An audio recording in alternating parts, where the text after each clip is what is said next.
Hello and welcome to discussion on Breezy April by Rabindranath Tagore. Breezy April is one of the lesser known poems of Rabindranath Tagore, written during the mature phase of his poetic career. In this short lyric, the poet visualizes himself as a tree and a breeze in April as a magician and lover. The poem is highly sensuous, lyrical, and even passionate. It is a fine illustration of Tagore's exquisite love poetry. The poet, as a tree, addresses the breeze blowing in the month of April as vagrant, suggesting that the breeze is free and uncontrolled and leads a nomadic life like a gypsy.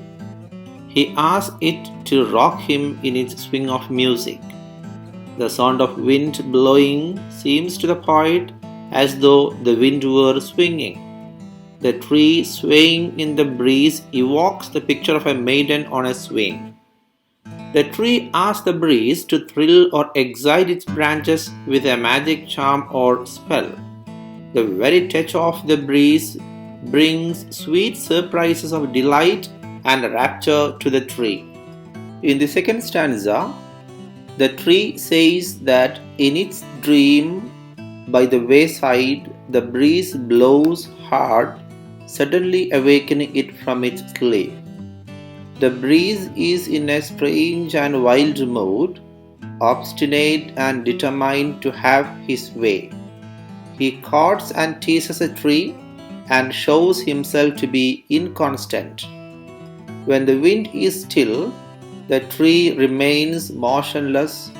When the breeze starts blowing, the tree starts swinging, depending on the intensity and direction of the wind. This ordinary idea is presented poetically here. Once again, the tree addresses the fragrant breeze of April and remarks that, living with its lonely shadows, it knows all the fitful fancies or mental agitations, the leafy language, and the flitting footsteps of the breeze. Here too, as in the previous stanza, we have a poetic recreation of ordinary facts of science. The thick shadow of the branches of the tree create an atmosphere of solitude or loneliness around it. When the wind blows by fits and starts, sometimes fast, sometimes slowly, now in one direction, now in another, it appears to the poet as the agitated state of the breeze. The rustling sound made by the leaves as the breeze blows against the branches is spoken by Tagore as the language of the leaves. The gentle, light movement of the breeze seems to him as flitting footsteps. In the final stanza, the tree describes the effect of the breeze on it. All its branches break into blossom at the passing breath and whisper of the breeze. All its leaves break into a tumult of surrender at the wind's kisses. Wind is one of the agents of dispersion of seeds and shedding of old leaves, giving place for new ones. All this leads to pollination and fertilization. In other words, wind helps the tree to bear flowers and fruits. This simple scientific idea has been poetically rendered in the poem. Breezy April is a two-dimensional poem. On one hand, it is a poetic recreation of scientific facts. On a deeper level, it is a highly sensuous one. A very passionate lyric describing the meeting and mating of two lovers. Considered from that angle, the tree becomes the feminine symbol, the bearer of fruit, and the breeze the masculine symbol, the agent of dispersal of seed. This imagery is maintained throughout the poem. The poet, as Lady Love, asks her beloved to rock her in his swinging embrace and cause her passions Every touch of the lover has in store great thrill or pleasant surprise for her. The second stanza conveys the picture of the lady lying asleep all alone. She is suddenly awakened by her lover, who is in a strangely stubborn mood, determined to make love to her. The lady is not averse to his advances. He courts her and teases her and is capricious. The lady knows all the moods and states of mind of her lover. Having lived with him, she can feel his pulse. Thus, she observes in the third stanza that she knows all his changing moods, fits of passion, and sudden desires. The nestling of the leaves is the lover's murmur to his sweetheart. She can even hear it when he treads lightly and slowly towards her. The last stanza celebrates the happy effect of conjugal love. The lady blossoms out on hearing the sweet, passionate words of her lover. She experiences great ecstasy when he smothers her with his ardent kisses. Thus, by surrendering herself to her lover, she attains fulfillment. The poem is highly romantic in conception, and Tagore has employed two important symbols in the poem. One is the breeze and the other is the tree. The breeze is symbolic of man's free, uncontrolled, universal nature capable of keeping life on. It is reminiscent of Shelley's west wind, which is both a preserver and destroyer. Tagore visualizes the April breeze more as a preserver. The tree symbolizes the liberating role of the vegetative principle. It also stands for the Indian woman who comes forward with courage and self-confidence, shedding her diffidence and shyness without ceasing to be feminine. Tagore was a lover of nature, not merely sensuously but spiritually. He approached nature with blended feelings of affection, gratitude, and reverence. Individual phenomena of nature are described, eulogized, and brought into a tender relationship with humanity. His love of trees, of nature, and its elements can be related to his love of the motherland, her environment, and natural resources. The poet appears to be conveying the message that trees are to be preserved for the well-being of nature. The poem has technical beauties too. It is written in 4 quatrains without a proper rhyme scheme. The lines are octosyllabic and have a rocking rhythm, a pendular swing, so that we do not miss the rhymes. The diction is simple but enriched by alliterative expressions like sweet surprises, fitful fancies, leafy language, and so on. These expressions add to the musical quality of the poem. The first line of the poem, Breezy Apple, Vagrant April, is repeated in the third stanza. This refrain helps to strengthen the bond between the two symbols, wind and tree, and also enhance the lyrical quality of the poem. The poem is typical of Tagore's nature love poetry, which is sensuous and soothing without being vulgar or banal. The lasting impression of the poem is one of pleasant tenderness and serene joy. Now we will see Tagore as a poet. Rabindranath Tagore is a poet par excellence. He remarked, "I am a poet and nothing else." The poetic spirit, or the essence of the muse, seems to have embodied itself in his personality. His poetry is the epitome of Indian culture and has been accorded international recognition. It is his English transcreations that helped him to be acclaimed as world poet. Tagore is primarily and preeminently a lyric poet like Robert Burns. He has innumerable lyrics to his credit. In fact, the Gitanjali, which fetched him the much coveted Nobel Prize, itself is a lyrical outpouring. The main quality of his lyrics is their song-like quality.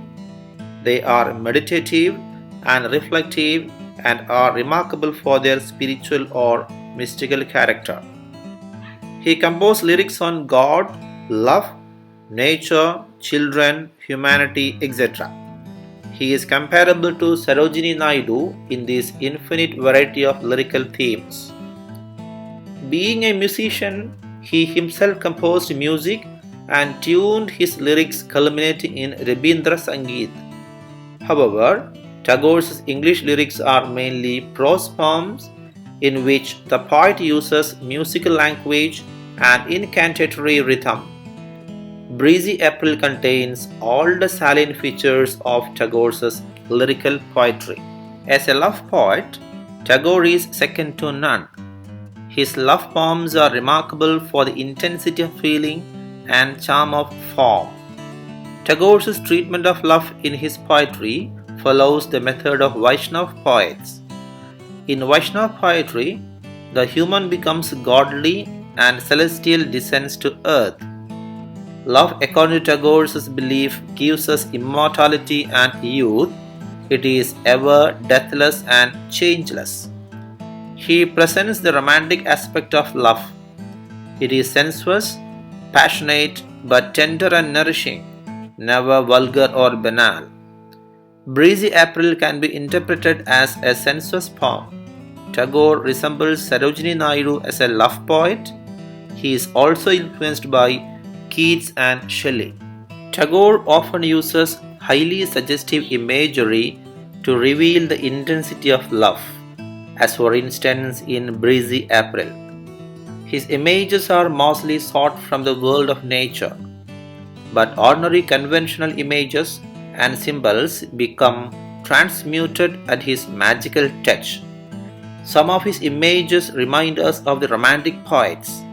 Gitanjali, for instance, abounds in poetic similes, romantic metaphors, and suggestive and picaresque symbols.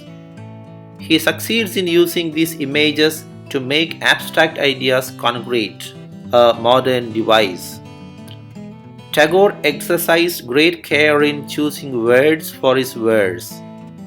His preference was for highly suggestive, melodious, and expressive words from a large fund of vocabulary. S.K. Chatterjee has rightly described him as Vakpati, the master of words. His poetry displays unique felicity of diction, arising from the judicious use of appropriate and melodious words to convey his sentiments and moods. The relation between thought and expression is so carefully executed that substituting a single word can hamper the harmony of the piece.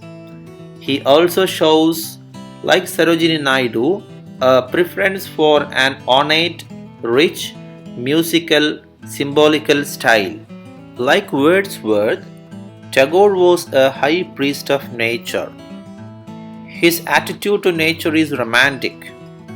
Like Keats and Shelley and Mrs. Naidu, he passionately loves the objects of nature and describes them picaresquely and sensuously. Yet he does not stop at that. Like Wordsworth, he too senses a tranquilizing power in nature. He believes that God and nature are one and the same entity. His love of nature is often coupled with his concern for humanity, as in Breezy Apple and the Child. It is little wonder that a great poet like Tagore was a devotee of beauty too. As a poet, he sought beauty and happiness through beauty in life. He tirelessly pursued the ideal of beauty, and beauty was to him also love, truth, goodness, and power. In this matter, he derived inspiration from Keats. Yet, one has to remember that Tagore was not only a votary of the beautiful, but also of the true and the good. His concept of beauty, therefore, is Platonic. Tagore was basically a mystic romantic poet like William Blake, Wordsworth, Shelley, and Keats.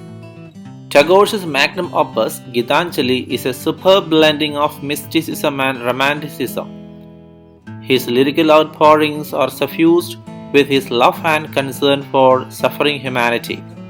They are universal in their appeal, revealing emotions and sentiments applicable to all times and climates. He boldly experimented with verse forms. He adroitly exploited prose poetry or free verse in his translations. His tenor is essentially meditative and lyrical. His imagery is forged in the smithy of Indian philosophy and spiritualism. Tagore will ever remain as one of the supreme lyric poets of the world. Sincerity of feeling and vividness of imagery combined with the moving music of his verse. Though essentially a lyric poet, he succeeds in giving a rich, dramatic quality to many of his poems.